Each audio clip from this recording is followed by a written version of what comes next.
morning, everybody. Louder. Good morning, everybody. That's better. Thank you for being so energetic. I hope you had your good coffee this morning. So, before we even get into what's going on with today's program, and I'm going to be very brief about this, we do want to thank, though, our sponsors of this program. And we have, as you can see on the big screens, we have EMD Serono, we have Mallinckrodt, Genentech, and Celgene. And so I hope that you all appreciate, like me, for what they were able to do for us. All right?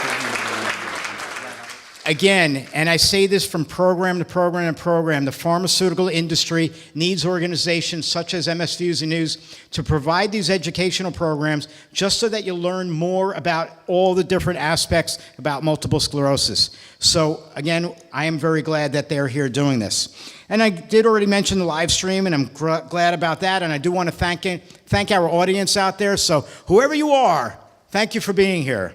Awesome. All right, on your tables, you have agendas. If you haven't seen it, it looks like this, okay? Or it could be a little bit shorter than this, but it's still on your table, okay? And so you can see what's happening here today. And so our first speaker is a yoga master, and her name is Mindy Eisenberg. And Mindy's got a couple of guests that are going to come up to the stage. So first, let me read to you about Mindy while they come up. Mindy is a master's in health services administration. She's a certified yoga therapist, qualified teacher, qualified mindfulness-based stress reduction teacher, author of Adaptive Yoga Moves, Anybody, created for individuals with MS and neuromuscular conditions.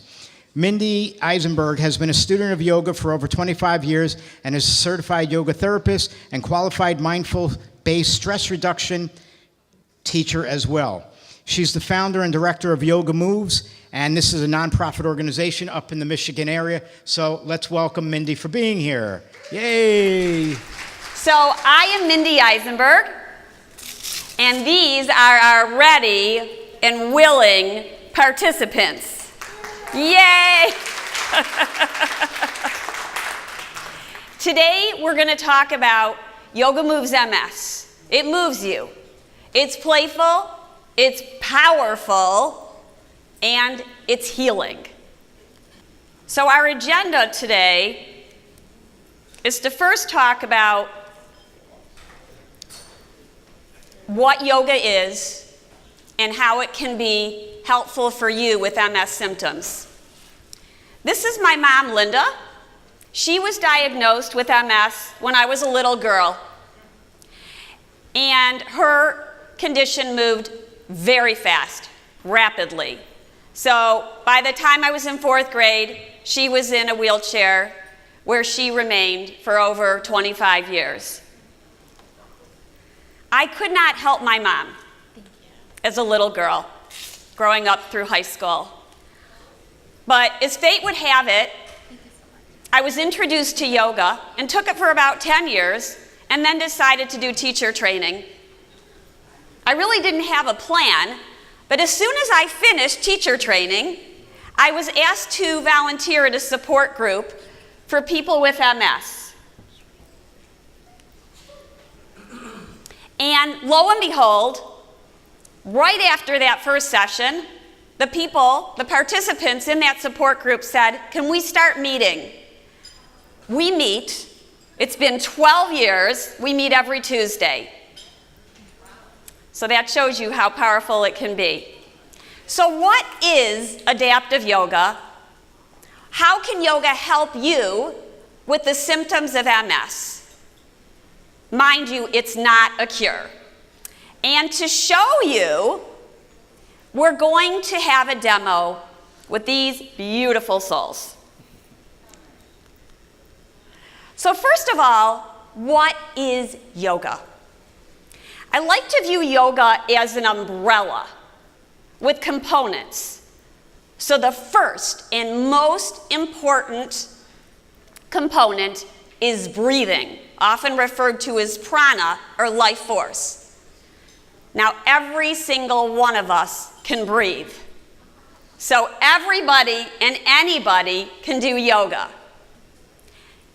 You see postures, you see them on TV, you see them in the front of magazines, But truly, it's not how the posture looks.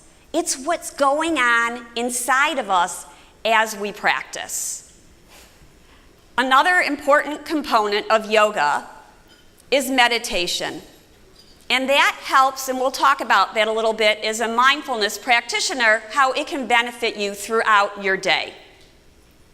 So yoga is very much a lifestyle. The more we start to practice it, it impacts so many different factors. When we wake up in the morning, what is our diet like? When do we go to sleep?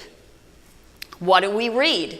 So in essence, yoga is a gift that you give to yourself. It's an act of self-care. So indeed, yoga is for everybody. Everybody, with a space in between that. The thing that's really cool about adaptive yoga is that it's fun. I know you think of it as perhaps really serious and quiet, but in an adaptive yoga room, all that's by the wayside.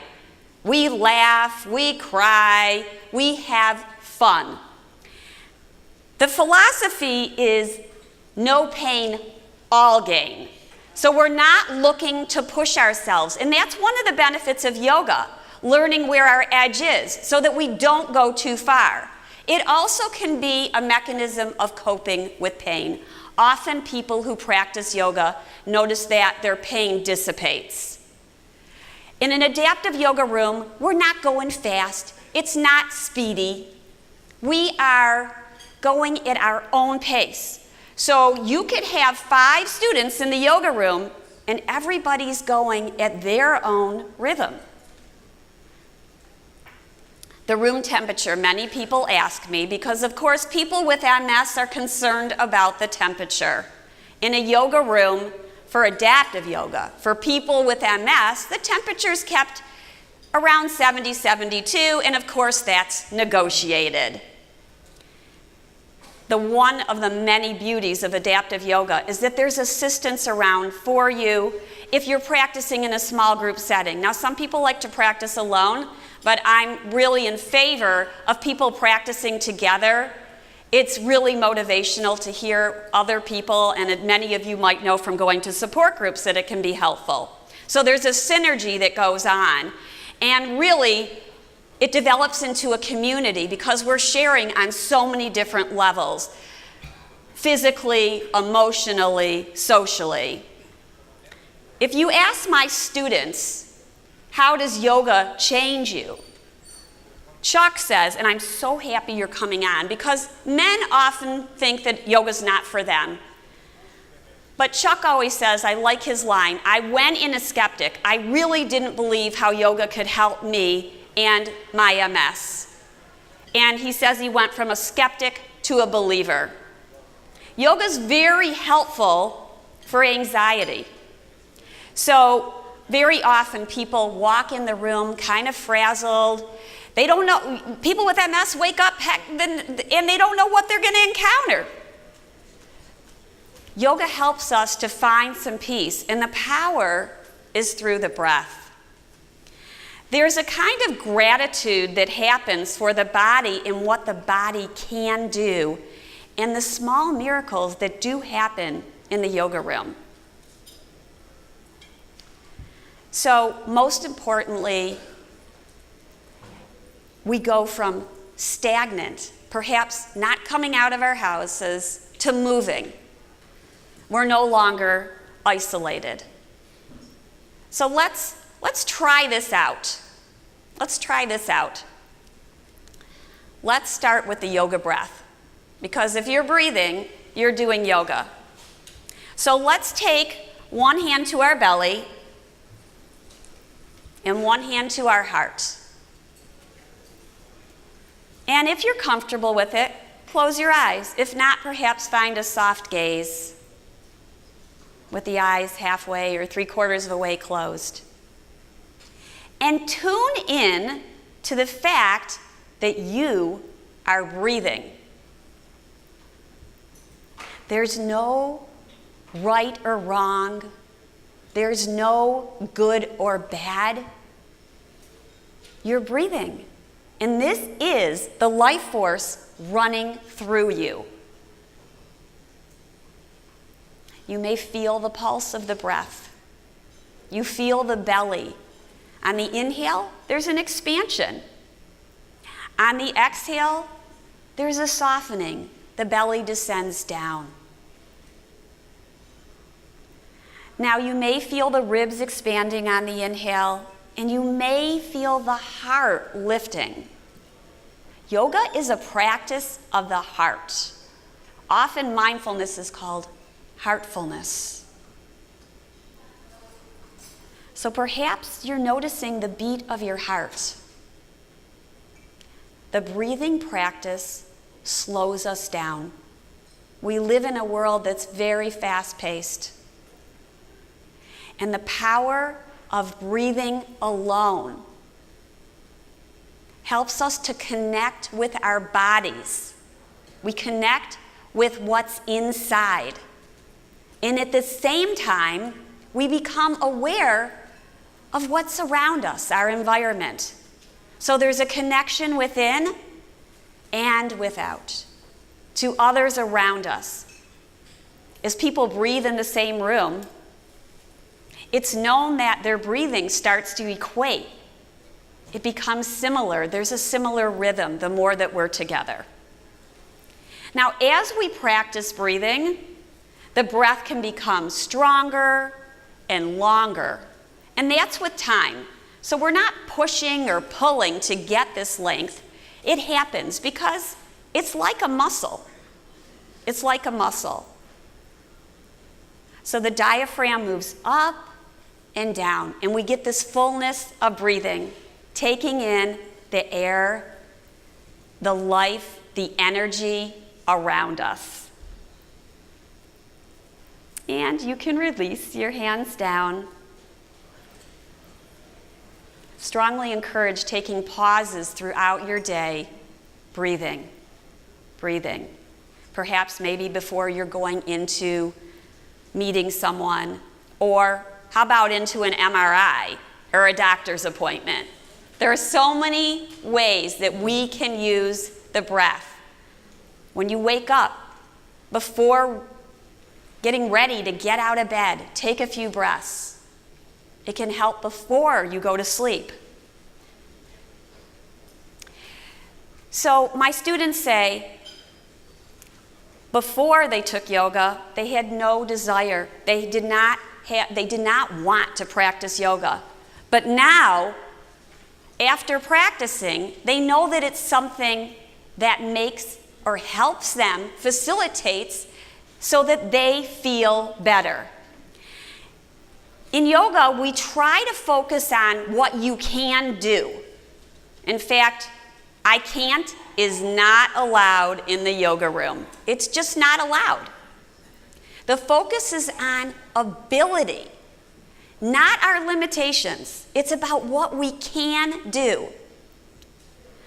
One of my students says, before she took yoga, she was alienated from her body. She wanted it away from her. But now there's this gratitude from within. She's not identified by MS. Another student says, MS doesn't have me. It's not going to dictate what I do. Let's take some time now to do a little yoga demonstration. What does yoga look like?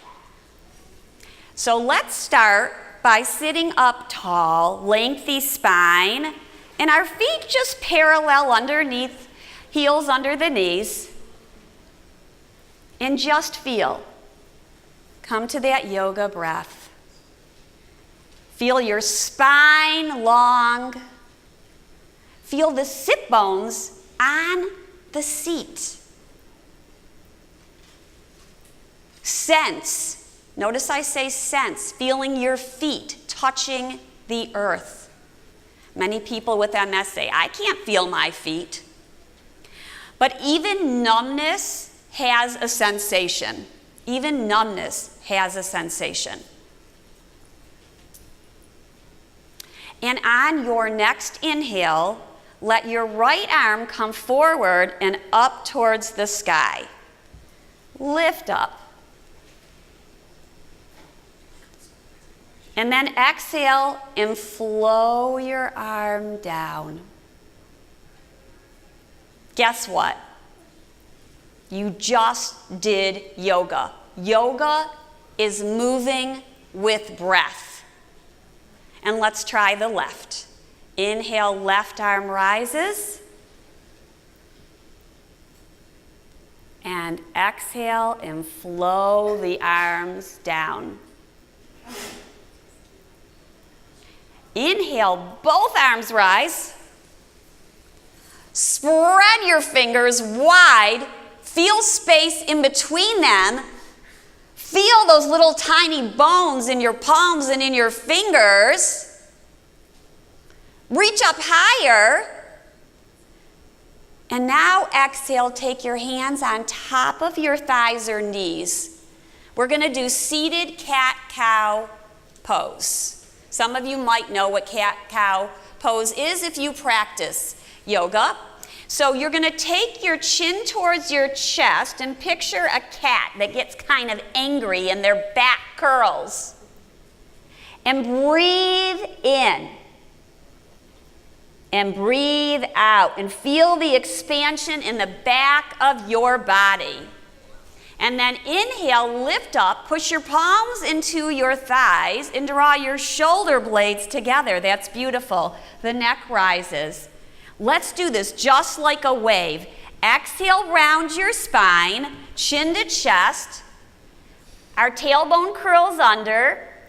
Really beautiful. So you feel the space in between your shoulder blades. Inhale, lift up. This is wonderful for the spine. It's simple movement. This doesn't have to be big and grandiose, but it's doing so much. Exhale, round one more time. Feel the stretch, and inhale and lift up. Really beautiful. Arms rise up, and we're going to take a side bend. So going towards your right. They're going to look like they're mirroring you. So go to your right. That's it. Beautiful. And I always say it really doesn't matter. We have two sides, right? And so we feel the strength on the right side of the body as we lean to the right, and we feel a big stretch on the left side of the body. Now take a big full inhale so you feel your ribs spread. I'm a yoga teacher. I like sticking my fingers in between people's ribs. Inhale, rise up. Relax the shoulders. And if your arms get tired, you take them down before you go to the left side. You go at your pace. That's right. Exhale towards your left. And you might notice we develop this body awareness that perhaps one side is tighter than the other. And so that's something we just notice. We might stretch a little bit longer on that side. Inhale, rise up and push down through your feet. Beautiful. Exhale, circle your arms back down by your side. You can start to see that yoga doesn't have to be fancy, but we bring movement into the body and we feel more alive. Inhale, shoulders up towards your ears and circle them around and back. I like to think of this as a massage, an upper body massage that you can do for yourself, releasing tension as you breathe. So people often say that they're tight in the hips. So we're going to do some hip openers. So I often call it number 4. You're going to take your right foot and bring it beyond your left knee so it looks like this. So you're going to lift your right leg and place your right ankle beyond your left knee. You guys are doing this perfect. Perfect.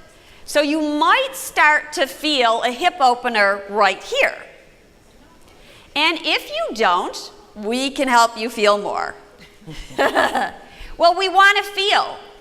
Often people with MS say they can't feel.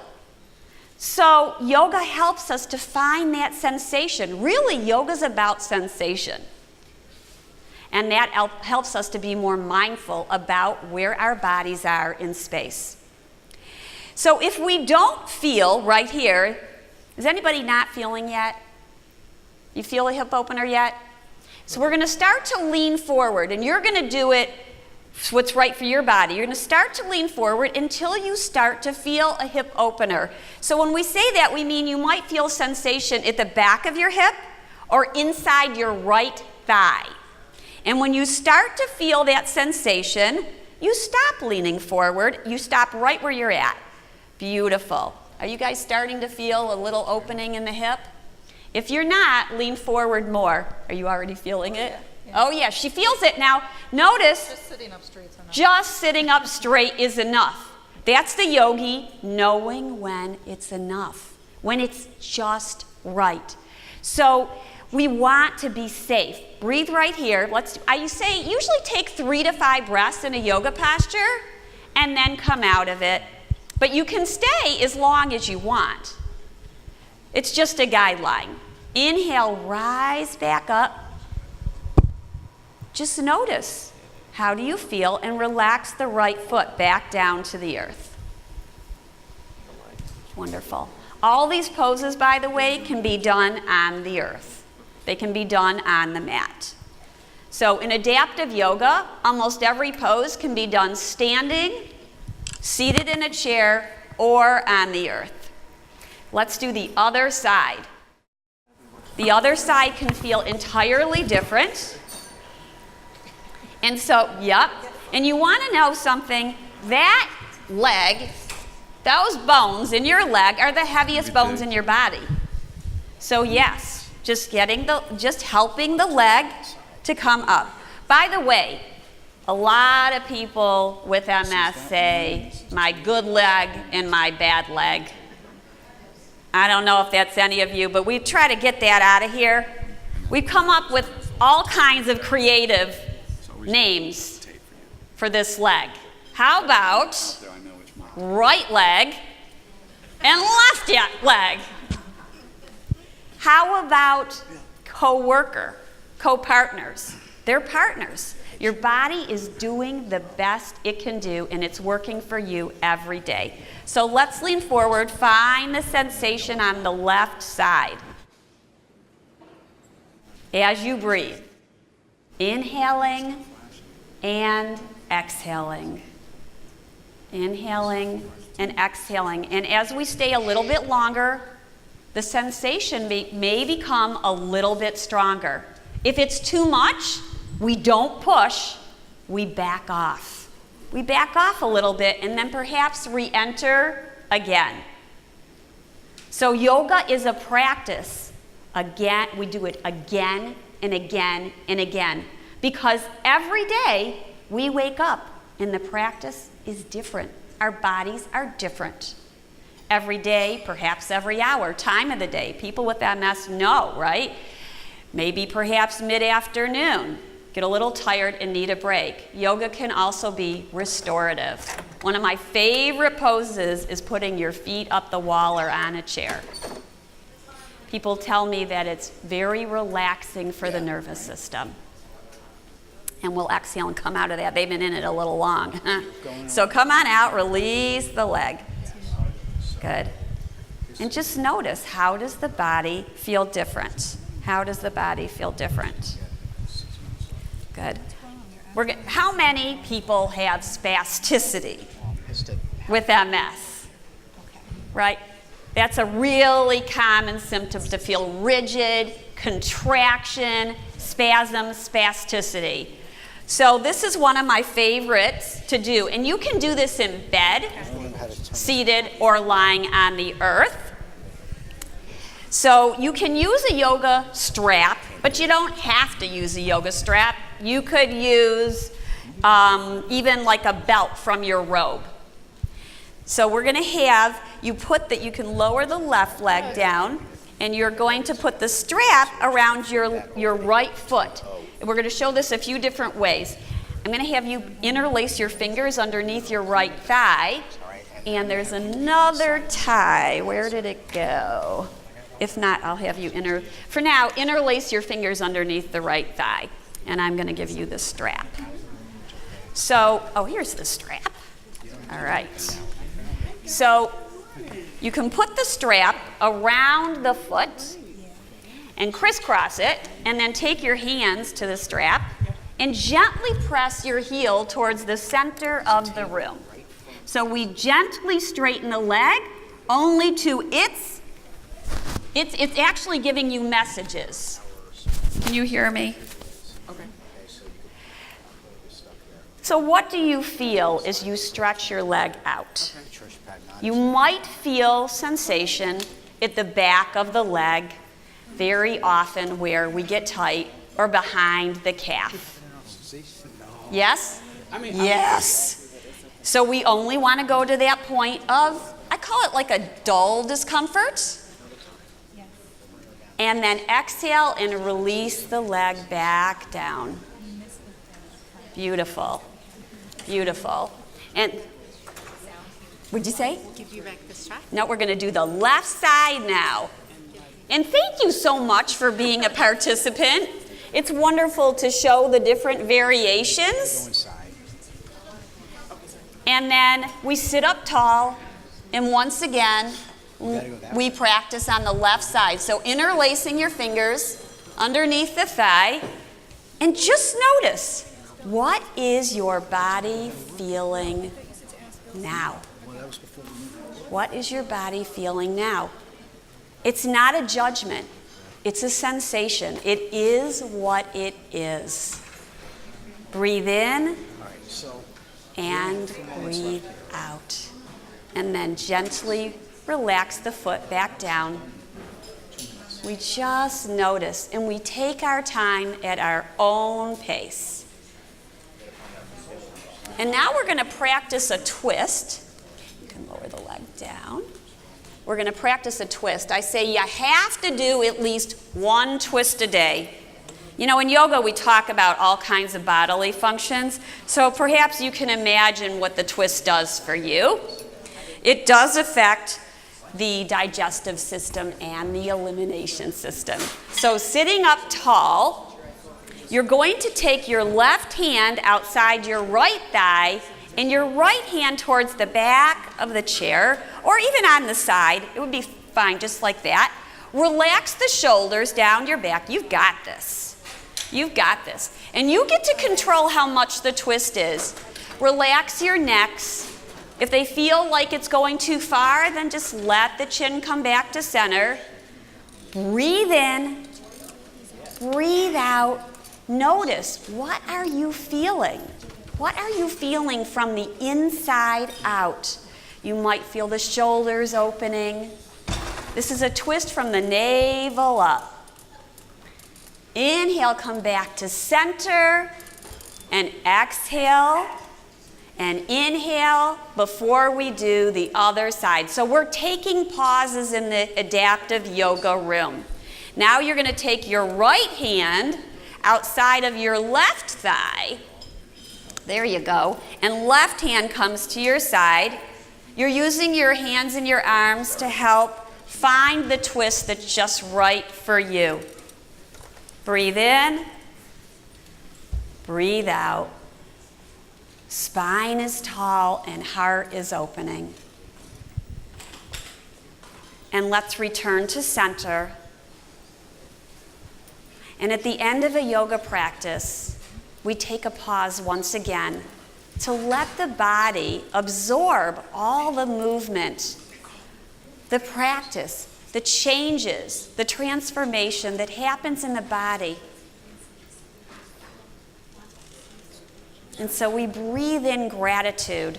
We breathe in gratitude for this body. And we exhale and we let it go. And it becomes part of who we are. There's a certain radiance that comes into the body from this gratitude.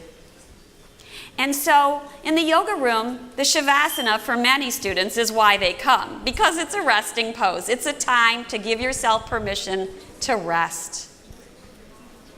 So important for people with MS. Let's take our hands in front of our heart. Perhaps you've heard the word namaste. The meaning of namaste is that I honor the light within myself as well as those that I interact with. I honor the light and love and beauty and peace within you and me, and we are one. Breathe in, breathe out, and acknowledge this light, because every one of you has it, and our yoga practice helps it to glow ever so more. Namaste. Namaste. Thank you so much. You are beautiful and brave. Thank you. So, questions? I have heard that we breathe in through the nose and out through the mouth. Is that not? There are different types of yoga breath. In general, we're trying, it's really nice. Everybody actually take an exhale through your mouth and let it go. And then inhale. And exhale. There's a letting go. But very often, people who breathe through the mouth are stressed. Picture someone who's been running and scurrying. They're usually breathing through the mouth. That doesn't have the same impact on the nervous system. Over time, we want to breathe through the nose. How about in through the nose and out through the mouth? Is that not? Yes. Same thing. Over time, we really want to use the nose. Is there a special time of day that it's best to do yoga? I think that yoga is a practice that you make your own. And of course, I'm a yogi, so I say all day, every day. For some people, it's before. I have students who do yoga before they get out of bed. It helps them get out of bed and to move on to the next activity, which might be brushing your teeth. By the way, you can practice yoga while you're brushing your teeth. If you're standing, it can become a balance exercise. How many sessions in a week? How many times should we practice in the week is the question. So I tell people not to get overwhelmed. Start with one. Usually what happens is people notice that they feel better. The more you practice, the more you're going to notice a difference. Of course, I would say every day, but you have to do what's reasonable and realistic for you. And by the way, it doesn't have to be an hour. Your practice could be 5 to 10 minutes, and it may build over time. Our classes are 2 hours because we give lots of time for breathing, meditation, and of course, relaxation. I have a question here. What kind of benefits will you see in your body as a result of practicing yoga? Beautiful question. So very often, we see symptoms that mirror some of the symptoms of MS. For instance, we looked at the leg stretch. We felt the leg stretch. Very often people have spasms or spasticity or rigidity. And so they feel that it lessens. Now, it's not a cure for it, but the more we practice it, the more we feel comfortable. And I have students tell me that they walk better when they leave class. They move better when at the end of their practice. So it's for anxiety, perhaps for headaches, flexibility, and it is strengthening. We didn't do it up here, but yoga push-ups, very strengthening. And we use the breath to help strengthen us. Okay, next question's over here. I want to thank you for the book. And also, do you have any videos that we can purchase or online or anything like that? Thank you for that question. So I developed a book and dedicated it to my mom who had MS. And it took about 5 years. because I wanted to include every possible variation, and my editor said, you gotta stop.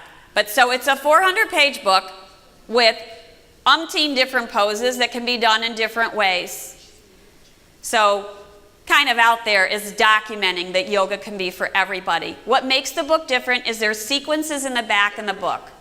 So let's say you are feeling like there's a lot of spasticity. So you could look up the sequence that perhaps would help you with spasticity.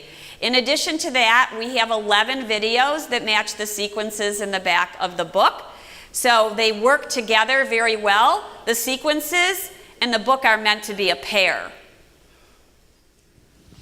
Question here. Yeah, the fact that your breathing aspects, it's very important that you're flooding your body with oxygen, correct? Exactly. We call the breath life force, or prana, and some other practices like Chinese practices, it's qi.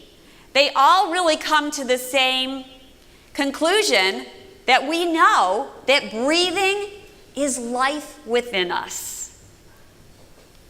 Okay, we have time for 2 more questions. We have one here and then there's one there. Mine is 2 parts. First part, is chair yoga as beneficial as floor yoga? That's part 1. And part 2, I see the book has alternate nostril breathing. I have found that's very good, good to relax when you're going to sleep. And I heard someone else ask about the breath. You said ultimately it's better to go in through the nose and out during your practice. What about alternate? That's going to be, that's still nose breathing. So the first question was, is it most beneficial? It's nice to do a combo. Like I said, yoga can be done in bed. In the chair, people are shocked at how much benefit you can get from being in the chair and doing yoga. So adaptive yoga, we use the poses to help us feel better. If we feel like standing is in our practice today, sure, I encourage it. One of the most empowering things to do is to learn how to go, often there's fear to go down to the yoga mat. But in our yoga classes, we have tremendous assistance, and I would say 97% of students go down to the mat eventually. Yes, they're fearful about going up, but once they learn it, it's powerful because they know, people with MS know they fall. So how wonderful is it to know that you can rise back up again? And your other question was about alternate nostril breathing, which is extremely helpful for balancing the right and left hemispheres of the brain. It's a well-studied breath.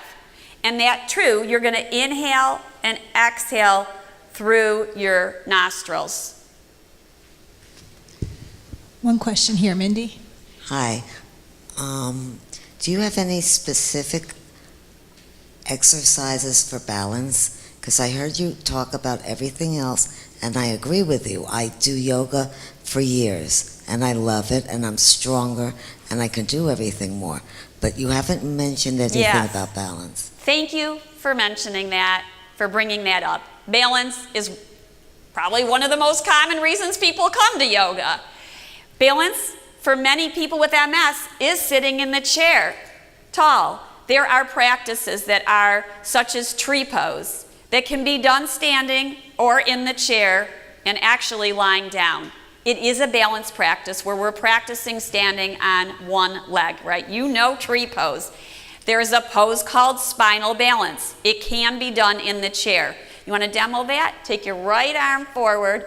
You notice how that wasn't really an option. Take your right arm forward and out to the side and relax it right there. And take your left leg forward. This is spinal balance in the chair.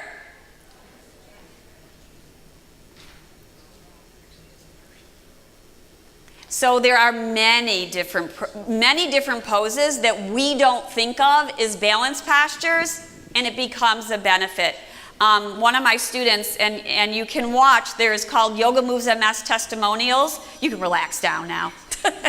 But maybe, you know what, do the other side.